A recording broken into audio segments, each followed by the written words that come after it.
Welcome to the Sell My Business podcast. I'm your host, Jeffrey Feldberg.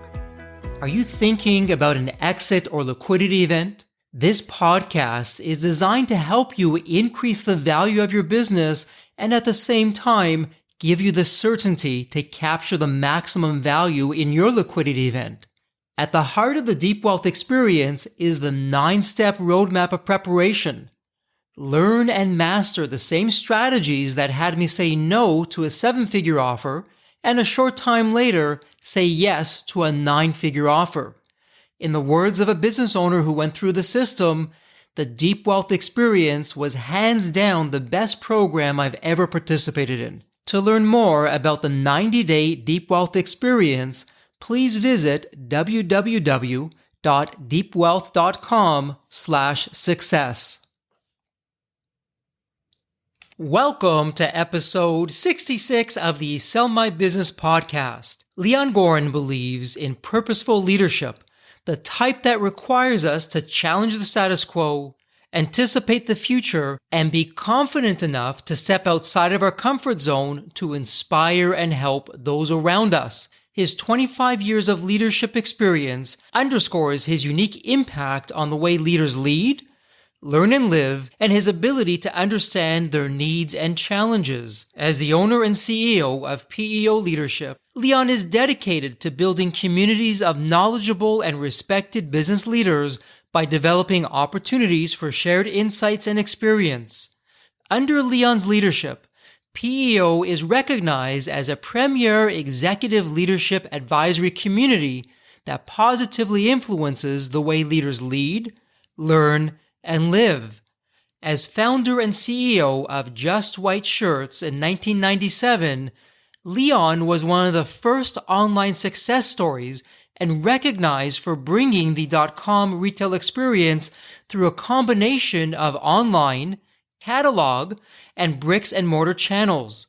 Leon is an authority in leadership and business strategy, as he is consistently invited to address various business audiences, including the graduating classes of chartered accountants. His thought leadership is published in the CA Magazine, the National Post, and the Globe and Mail. Leon is a CPA and CA. He is married with children and is active in sports, including triathlons and skiing. Leon, welcome to the Sell My Business podcast. And for our listeners, I have a little bit of trivia and some history in the making here. Leon, you were our very first guest on the Sell My Business podcast. The first episode was myself and Steve, and then the second episode was you. So welcome back. It's great to have you. A lot has happened in this past year, and we'll talk a little bit about that. And you're up to some incredible and exciting things. We'll talk a lot about that.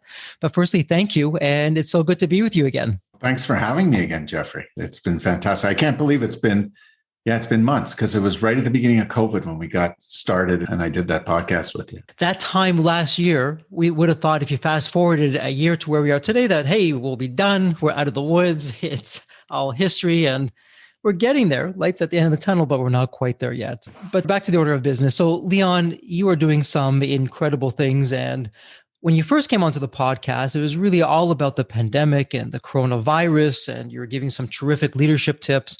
But let's now focus on your wheelhouse, since we have the new normal, whatever that's looking like. It changes every day. And, I find that for most business owners, they're so busy taking care of everybody else that they forget the most important person in the room, and that's themselves. And if you don't look after yourself, how in the world can you look after everyone else? So why don't we start with, Leon, the story behind the story, because you run this incredible organization, PEO, which is a CEO peer advisory group. How did you get there? What led you to begin that journey? And again, what's that story behind the story? Sure. Well, it's a very different story, I can tell you that. My background is I'm a chartered accountant.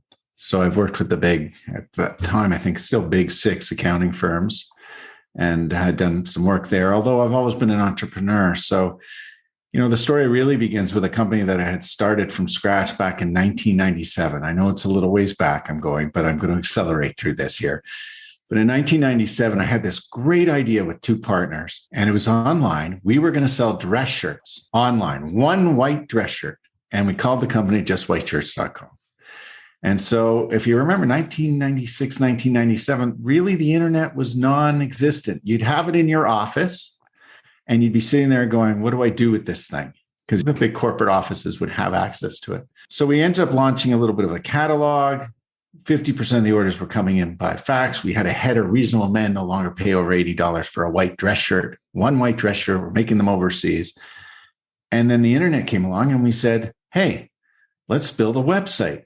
And so we had built a website, and automatically overnight, 50% of those orders were now coming in through the internet. It was still being faxed, actually. You put the order in, and then whatever was happening in the background would automatically fax it to your fax machine, and you'd have this order coming in on paper to fulfill. It was the start of back into my entrepreneurial world of building businesses. I left the accounting firms. I had done both for a period of about a year, actually. No one knew. They knew I was involved, but they didn't realize the extent of how I was involved. And as the dot-com boom exploded, I ended up having to do a lot of speaking in front of a lot of different audiences. People were curious about what was going on. And one of the audiences I spoke, and I don't really remember who was in the audience, but someone came up to me afterwards and said, hey, Leon, just heard you speak on this stuff, and I'm wondering if you've ever thought about participating in an advisory board. And I said, no, tell me a little bit more about it. So he was an incredible sales guy as well. He did tell me a lot about it.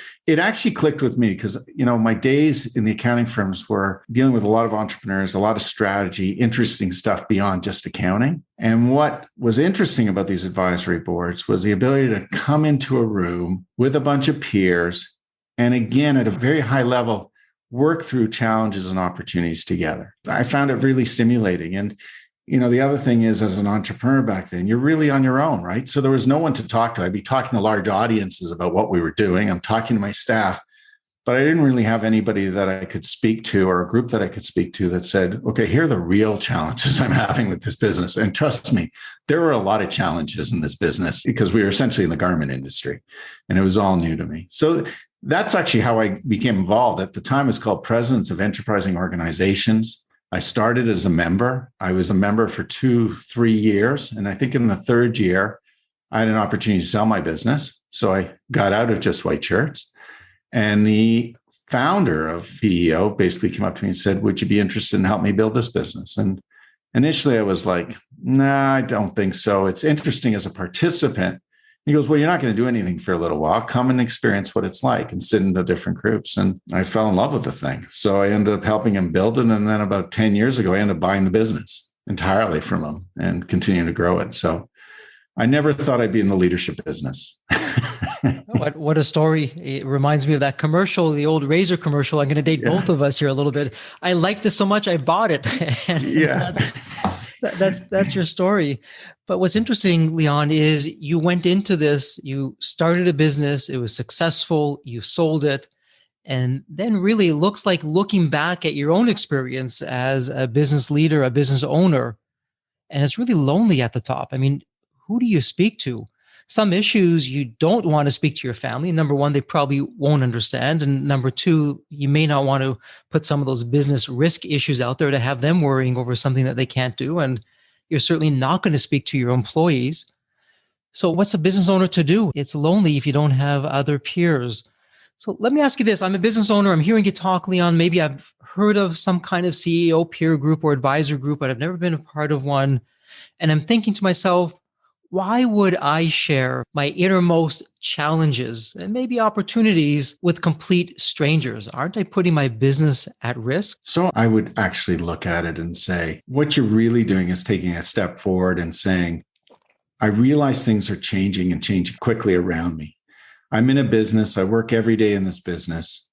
I work within the organization. And one of the roles you would have as an owner or a CEO is to continually keep your eyes open in terms of what's happening around you.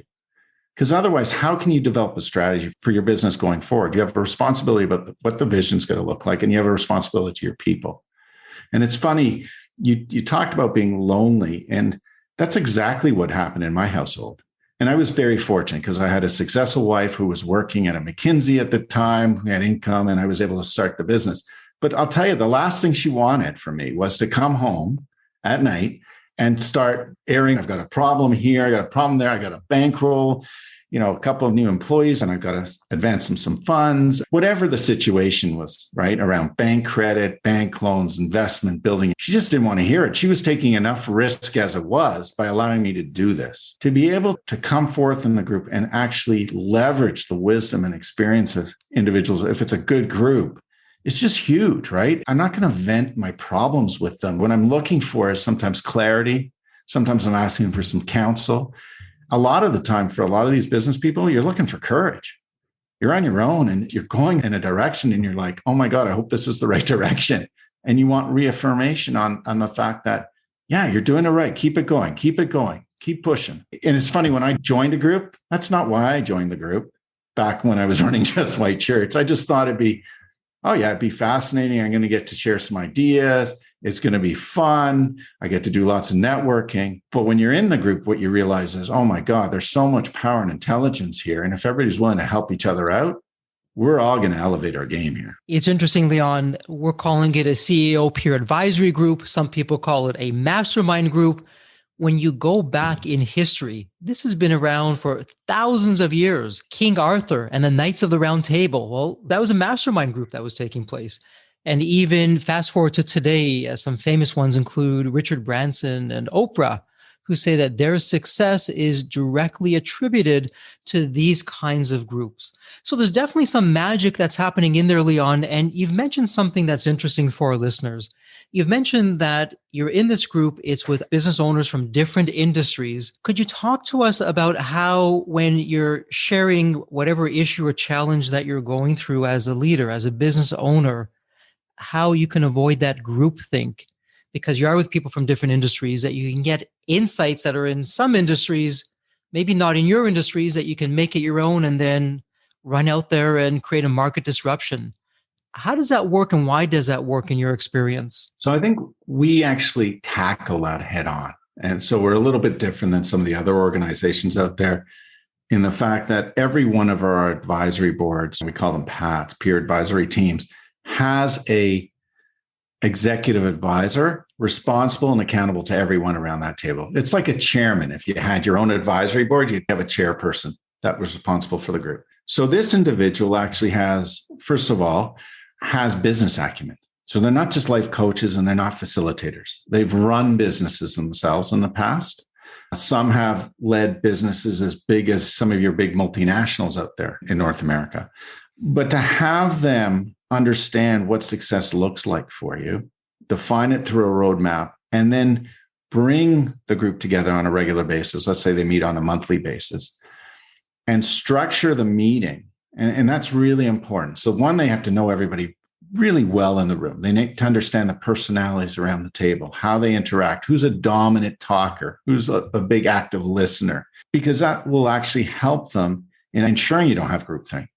But the second piece that we tend to have is, how do you structure a conversation? So let's say we have an individual that comes forth and presents an ask of the group. It could be an opportunity, it could be a challenge. So in presenting the ask to the group, I want to hear the ask up front. And I want to know, what are we seeking here? Are we looking for some clarity, counsel, or some courage? Those 3 C's, I keep bringing them up. They'll state it. Now what I want them to do is I want them to spend enough time giving us enough information that we can actually tackle their ask. Now, for many groups, some of these people have been around for many years, so we know some of the elements of it. But in every case, they're still going to put forth, here are the key things I'm looking at. Here are the key assumptions that I'm making to deal with this ask. And in many cases, what I ask them to do is, I'd like to understand from their perspective, what are the 2 or 3 alternatives you're considering to answer your own question? They present, let's say it's 25 minutes, maybe it's 30 minutes. We now get into a situation in the group where the members of the group, when you're facilitating, they're allowed to ask some questions. I don't want anyone counseling. I don't want people running to the question and answering their question right away. I want questions. I want to dig deeper. So we're facilitating that element of it. After that point, then we can start tackling around the specific question. Now, if I know the personalities around the table, I know which one's going to influence directionally, potentially, the answer. I have to be very conscious about who the other participants are and how to make sure I let them start to express some of their thinking. And oftentimes you're walking on a balance beam because sometimes you got to cut off a member and go, okay, I heard that. You made your point. Let's try and bring Julie into the conversation. Julie, what are you thinking? Because Julie doesn't express herself the same way Jim does in that group. And so that's how you're sort of massaging a little bit of the group think.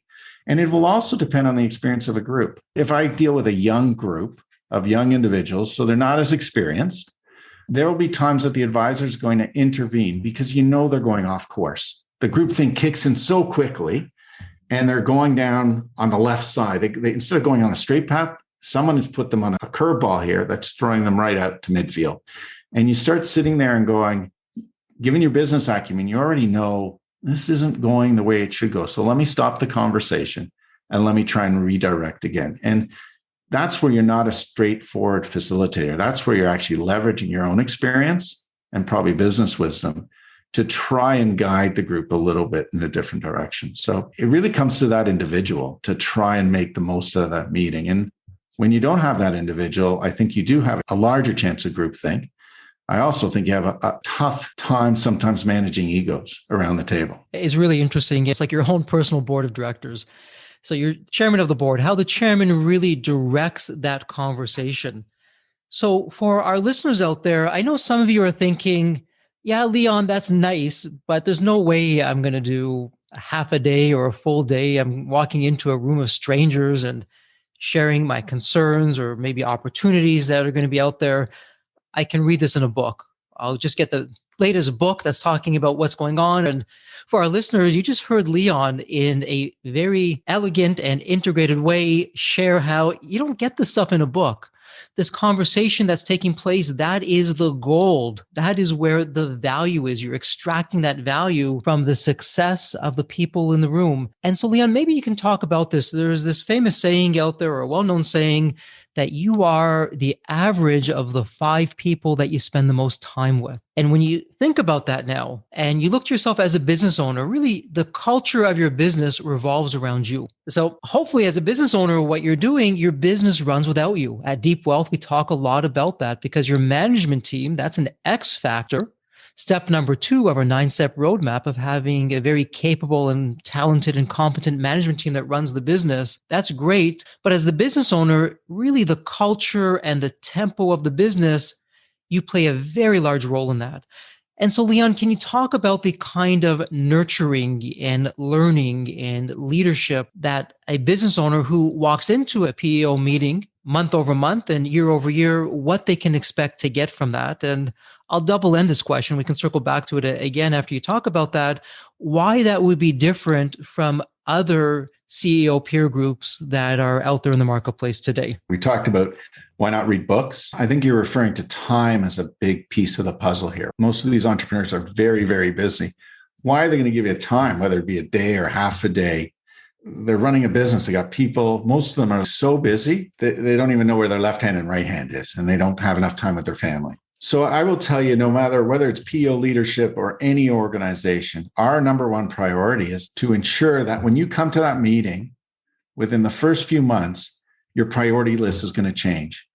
And we're actually going to come up on your priority list, and you're going to realize that getting to that meeting, it should be one of your top 3 priorities. So we need to drive real value for that actually to change someone's mindset to actually think that way, because they got fires burning back at the office. So what type of value? Let's compare a book versus a meeting. There are some fabulous books out there. Hopefully one day I'll be able to write one myself. Books are great. You read through them. A lot of knowledge has been put into them and you pull stuff out. In a group, it's slightly different. A good group, these are real-time issues and opportunities that are happening today. It's like a case study. Take you back to your MBA if you did case studies, where you're presented with the case study, except this is actually happening right now here. It's not the book was written 2 years ago. Here's a specific issue. And as a group, what we're going to do is we're going to dissect the issue and we're going to try and help each other or help that individual work through it. And a couple of things are happening when you do that. One is your brain is now thinking through this in terms of methodically trying to figure out, how do I address the question that's being posed here? I've got a real challenge. And most of us as entrepreneurs, we love challenges. Put me in that thing. I got to solve the problem, solve the problem. How am I going to help solve the problem? So you start as you're doing that. And don't forget, there's a bit of a story around it too. So you think about storytelling. Storytelling are things that end up sticking with you. It's an easy way to learn. So you got a combination of a challenge, a bit of a story, and the impact of influencing or helping an individual across that table. All elements that really reinforce how your brain thinks and how you keep that information. What's also interesting about that is, even if I'm solving your problem, Jeffrey, if I'm in the right group, so let's say you're talking to me about an employee, their performance is at a C level, you're really challenged with it, you've tried coaching with them, you've done mentoring with them, you really like them, you're extremely loyal. What are you going to do with this person? You're looking for some counsel. Well, we're all getting into this conversation. We go through all the information you provide us with. And at the end, we say to you, Jeffrey, you've tried everything. Maybe it's time you parted ways with this individual. And so you sit there and go, let's say I gave you that information. There's a high percentage chance here that I probably have an individual like that in my organization as well. Here I am telling you what to do. And I can guarantee you what I'm doing is self-reflecting as well, going, well, how can I tell Jeffrey to do this and not be doing it myself in this? So you have an interesting two-way learning going on in any given meeting, even if the conversation is not really directed at you. And you just don't get that in books. You read a book, you reread a book. Books are extremely valuable. I read a lot of books, but it's different when you're actually in a meeting solving a problem or helping an individual. And Leon, what's so nice about the situation that you described, and for all of our listeners out there, I really hope you're listening carefully. What Leon is sharing with your personal board of advisors, when you're in a CEO peer group such as PEO, you're in there, you're sharing a challenge that you have. You're not getting generic advice. You're getting advice that is spot on from the other business owners that have been in the trenches in a very similar situation. And they're going to share what worked for them, what didn't work for them. And nobody knows your business better than you do. And so nobody can give you a prescription of exactly what to do. But when you go around the table and you hear from 5, 6, 7 different people who are sharing their stories, you're then going to be able to see your situation in a different light, and it'll help you make a better decision than you would otherwise. And that's so powerful, Leon, in terms of what you're saying. I also liked of what you're saying is how you're having that right kind of oversight with the conversation. Keep people on track, make sure you're not going off the rails. It's someone who has got business acumen, who's got experience, who's really helping to drive that conversation. So, Leon, if I'm a business owner, I haven't been part of a CEO advisory group, or maybe I am part of one, but I'm wondering if I'm getting the best value. What should I be asking in terms of, is this the right group for me? And what should I be looking for when finding a group? I always ask new people that come on is, what success look like to you? A year from today. And that is a question you can ask yourself before you even start approaching these groups is, can I define on a piece of paper what success looks like to me? We can do it from a financial perspective, but what other elements, if I was sitting here, that I'd be smiling about in terms of accomplishments? And when you have that and you sit there and then you start assessing these different groups or these different communities, because I look at ours as a bit of a community as well. It's sort of like a three-legged stool approach. You got to ask yourself, all right, is this group or is this community going to actually help me overcome some of the challenges or hurdles that I may have, or create opportunities for me to actually get there in terms of what I defined as success? And so what are we talking about here? When somebody throws you into a peer group, who are the members going to be around the table?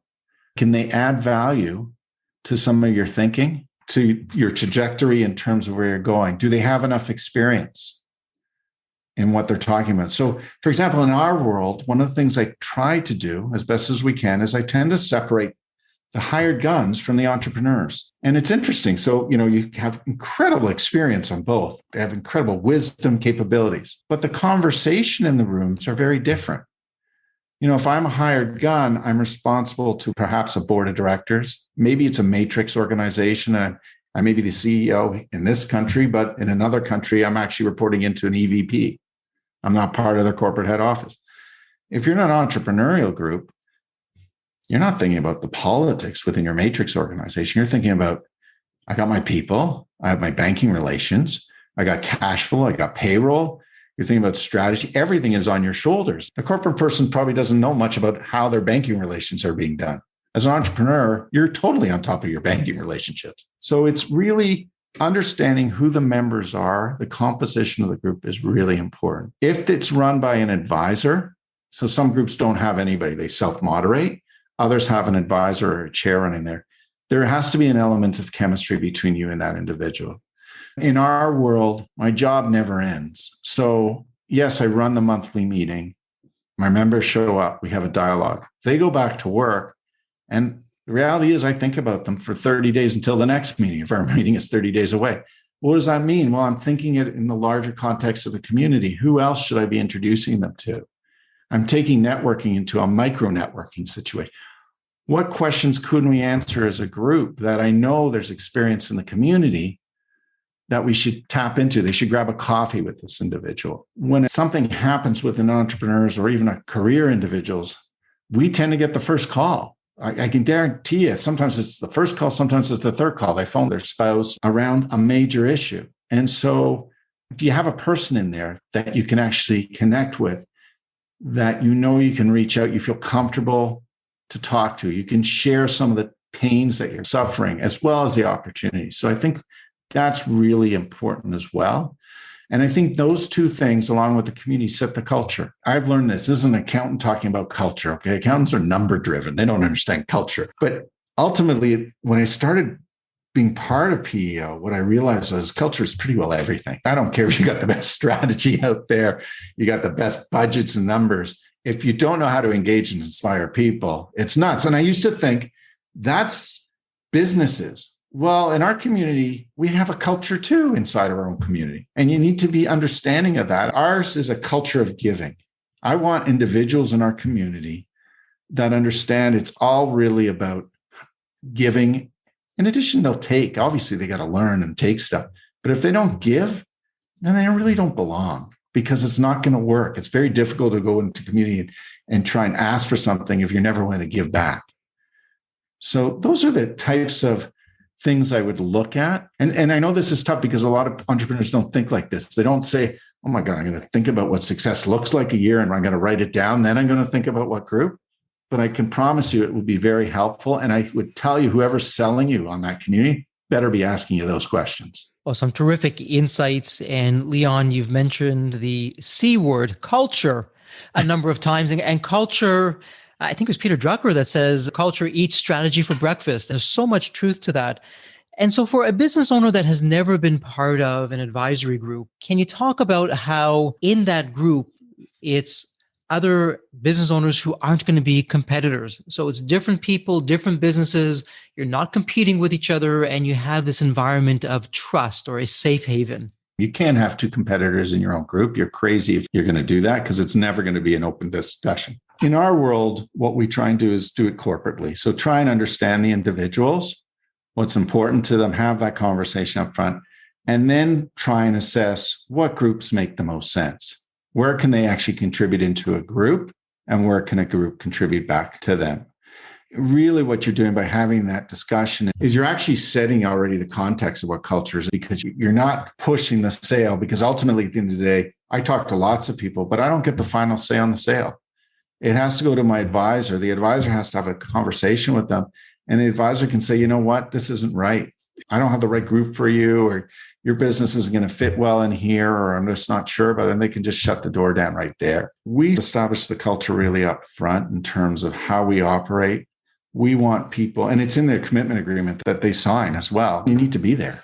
That's part of the culture. If you're not there 75% of the time, it's not going to work. The last thing I want to do is talk to an empty room of white walls. It doesn't work.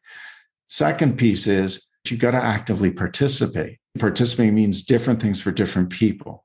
So some people listen a lot. They don't speak as much, but they're thinking through this stuff, and it takes some time to digest it, and they come up with some incredible ideas.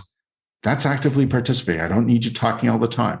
And then you have others, that's how they think. They chat. They're actively participating, but they're also not going to be pissed off at you when you say, okay, hold off. I need to go to Jim and have Jim put in some points here as well.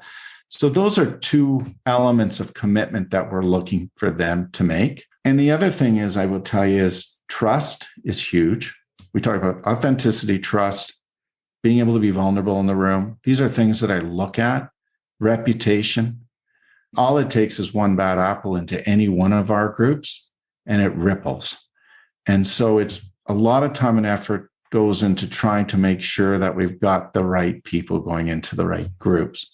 And in today's world, it goes even well beyond that. I had a mandate 8 years ago that said, I don't want any groups that are all males, period. It's insane.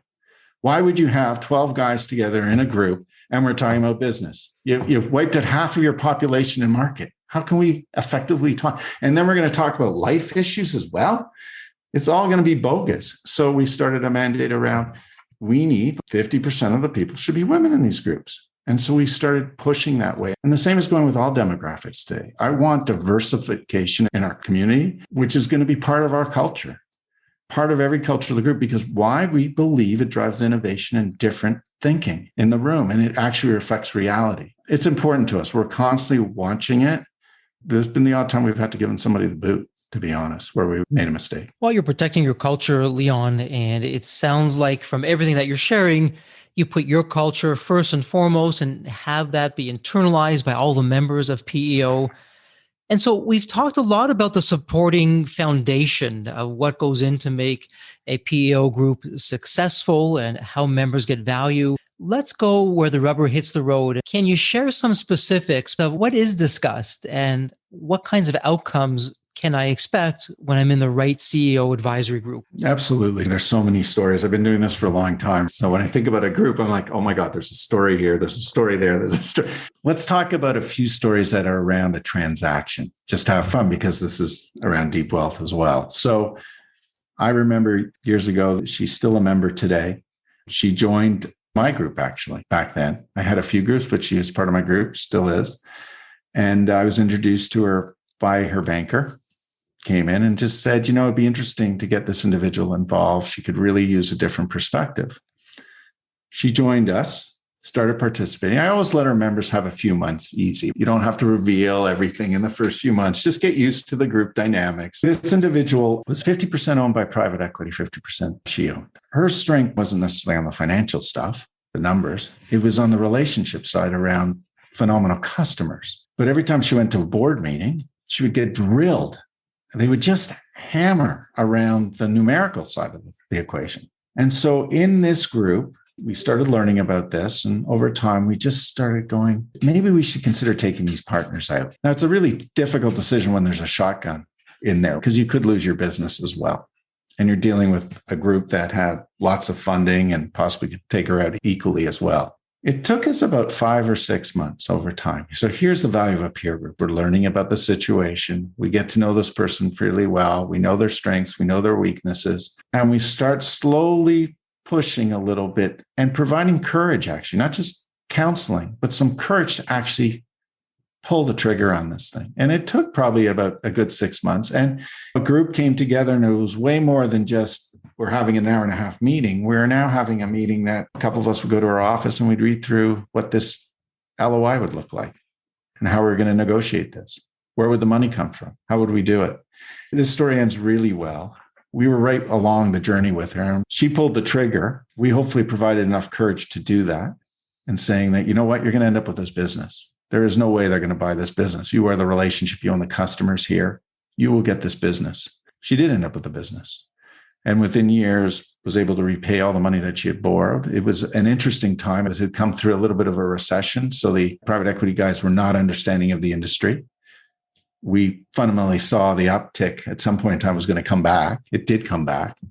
And it worked out really well. This person's been a member ever since that point, and gone through different issues along the way. But that was a huge, huge success for us. And people always say, can you monetize the value of a peer group? Now, in the value of the company, it's massive what this person has done. But it's been more than that. Even the emotional side and that element, which you can't even put a price point on, because you go home every day, you don't sleep at night, you're worried about certain things. And just having people that you can lean in on a little bit from time to time to help you through it is just huge. It saves years of your life. That's such a powerful story. And to your point, all the money in the bank means nothing if you're losing sleep at night. And it means everything when you know you have a group of people who care about you.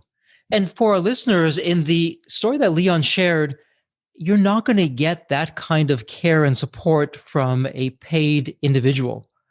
And Leon, correct me if I'm wrong, in a PEO group, in this particular instance, the only agenda for the group members was this individual's success. There was nothing in it for them other than how can we make sure that this individual ends up having the desired goal and is happy and has a good life ahead of her. That's exactly right. You gain good groups, you really get to not just respect the people around the table, you become part of their lives. I have an advisor that's retiring this year.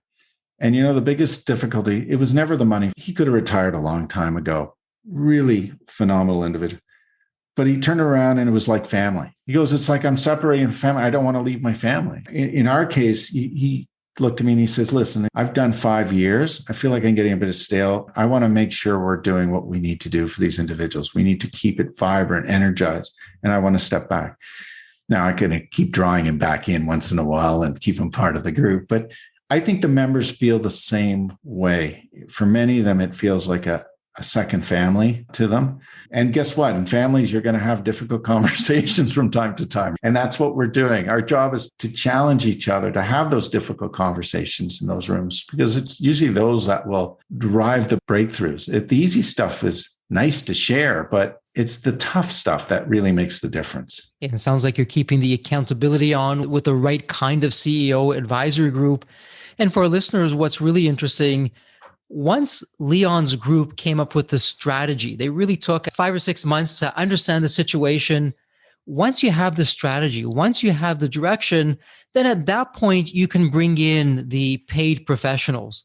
So I would imagine some kind of M&A lawyer that you're going to be bringing in to do the transaction, but at least you have the strategy from all kinds of people around the table, different walks of life, different experiences. The meter is not running like it is with the outside consultants or advisors that you bring on board. It's just such a different experience that you're going to have with the right kind of CEO peer group that you're not going to get anywhere else. And it really isn't lonely at the top, is it, Leon, when you're with the right group? Yeah, absolutely. And your point about the transaction's really, really important.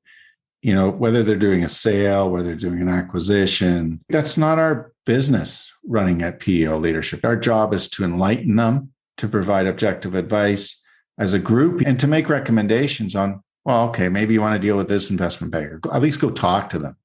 Talk to these 2 or 3, talk to these lawyers. And the same actually goes with specific challenges. We may have an individual going through a real challenge where it's outside of our expertise. It needs more life coaching and where it's way beyond what we can do. So we're guiding them and saying, hire someone for this thing. It'll be a 3-month to 6-month. We'll be on the outsides. We'll help you objectively with that individual. You can use this as a sounding board. You can use the advisors, but you need someone there with you much more intensively right now.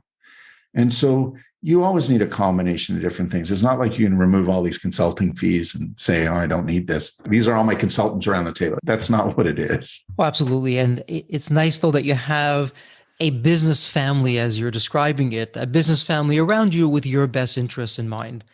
So, Leon, let me ask you this. We're still in the midst of the pandemic, the coronavirus. How has that changed things as a PEO leadership group? At one point, I would imagine you're meeting exclusively in person. What's that looking like today, and where do you see this heading? I would say March 2020, we were meeting in person at the first week of March, and then everything happened. It's been an evolution. We went to Zoom technology quickly, and we were very fortunate because as an office ourselves, we were already doing a lot of that virtual stuff. Not our groups. Our groups were meeting in person. So we went to that quickly. On a weekly basis, members were meeting. Here's the other advantage. Everybody talks about timing. When do you join a group? Well, you don't join a group when the COVID hits in the first week or 2 weeks. You don't know any of those people well enough. You can't get information. You don't join a group knowing you're going to be fired next month. You join a group when you have an ability to build relationships with these people. So when you do, if you're going to get fired, it's a year from today, and you'll actually have a network worried about helping you find that next role. So what you found in our groups was, boy, did they lean in on each other really fast in the early days of the pandemic. They just were able to, on a weekly basis, 1 hour meetings, an hour and a half meetings, round the table.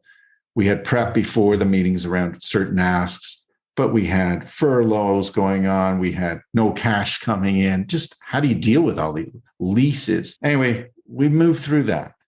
The light is very close. We're almost there. A lot of stories within this community that have been, say, life-saving for some of them, where the groups have come together. Remember, we couldn't get the alcohols to sanitize your hands. I had a company that was manufacturing bottles. Let's say they're making shampoos for all over North America for the hotel industry. Well, what happened?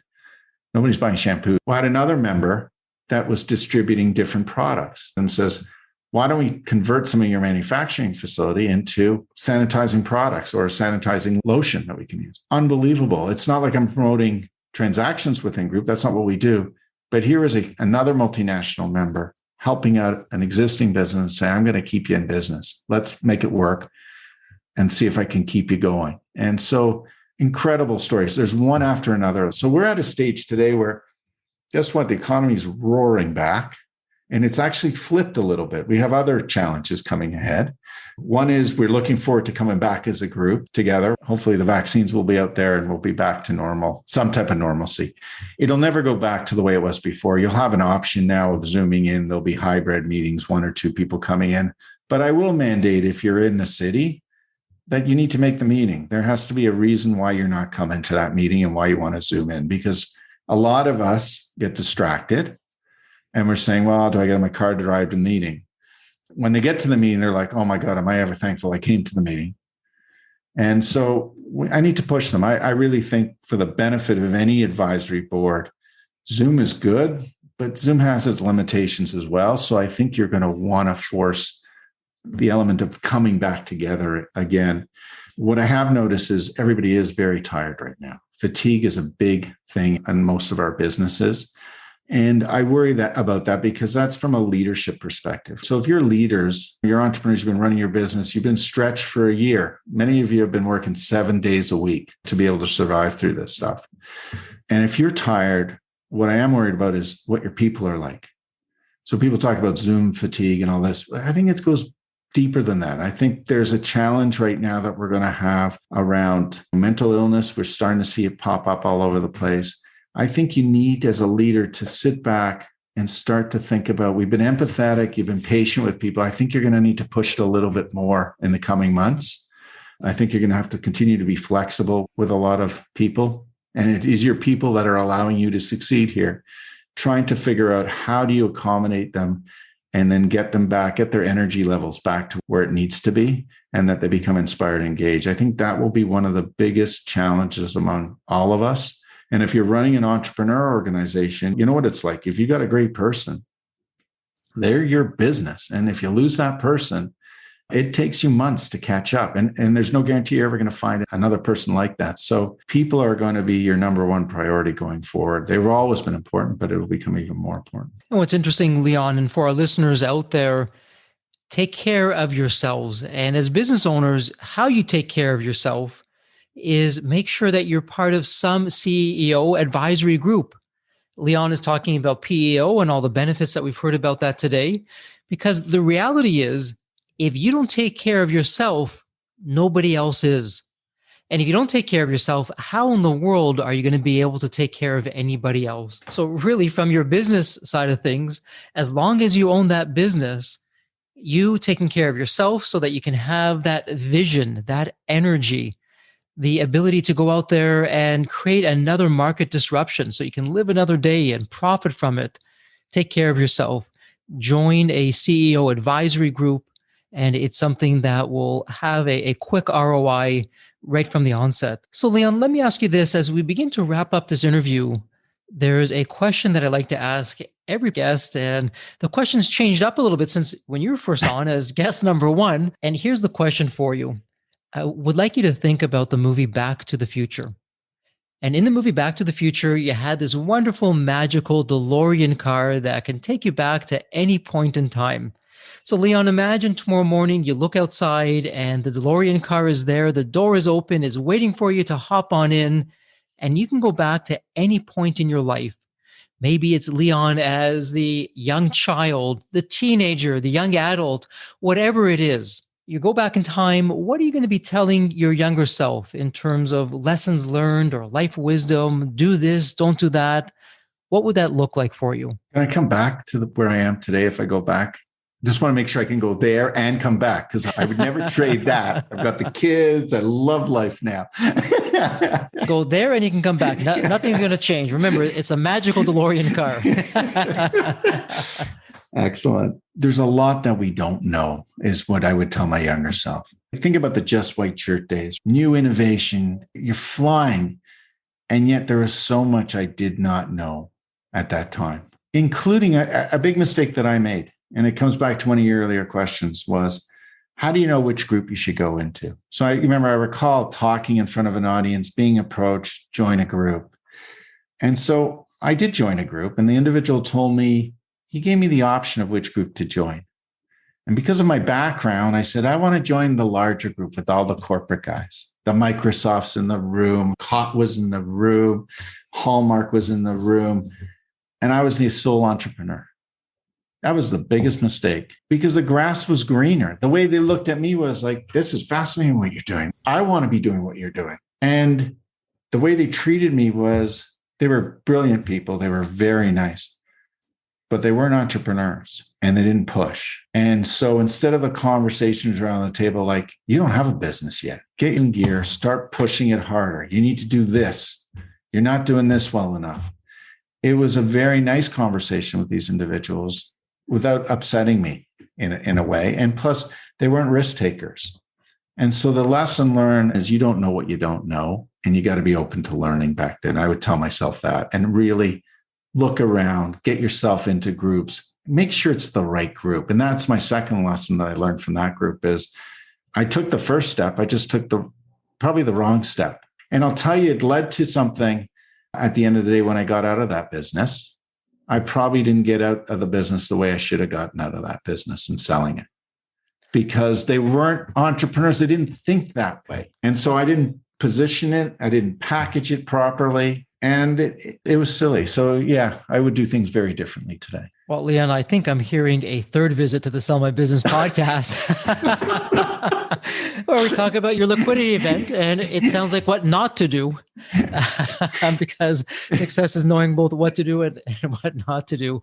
But I love your life wisdom and what you tell your younger self and how true it is. We just don't know what we don't know.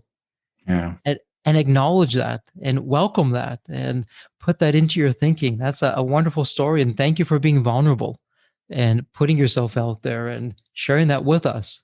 That's absolutely terrific. I'm going to put this into the show notes for all of our listeners who come to the website, and you don't have to remember any of this or write it down.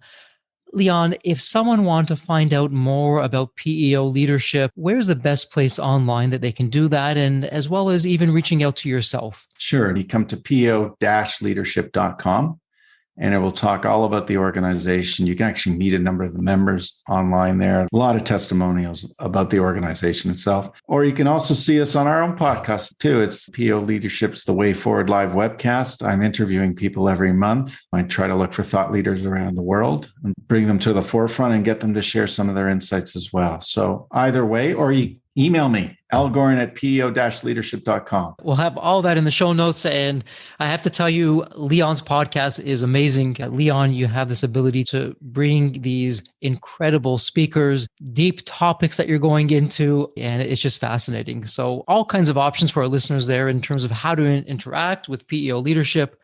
But Leon, most importantly, thank you so much for your time today and coming back onto the Sell My Business podcast. And as we wrap this up, please stay healthy and safe. Thanks so much, Jeffrey. Thanks for having me back. And I wish everyone the best. If you're not on my email list, you'll want to be. Sign up at www.deepwealth.com/podcast. And if you enjoyed this episode of the Sell My Business podcast, please leave a review on Apple Podcasts. Reviews help me reach new listeners, grow the show, and continue to create content that you'll enjoy. As we close out this episode, a heartfelt thank you for your time. And as always, please stay healthy and safe.